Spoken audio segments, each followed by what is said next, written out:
очень нравится. Мы ходим мимо на танцы, вот очень красиво. Это вообще просто красота, неожиданно. Конечно, вообще молодцы.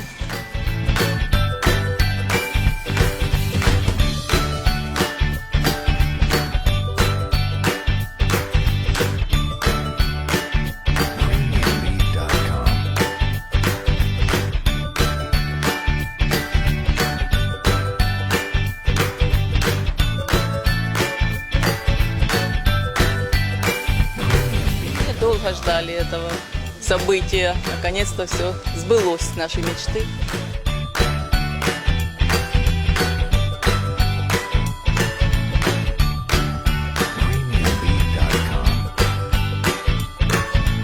Ми дуже раді і благодарні Карпюку, що він взявся за цю справу, тому що це давно треба було зробити.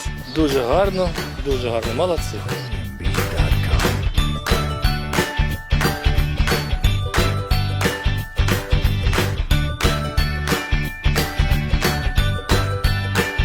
За оце, що це роблять, дуже велике спасибо.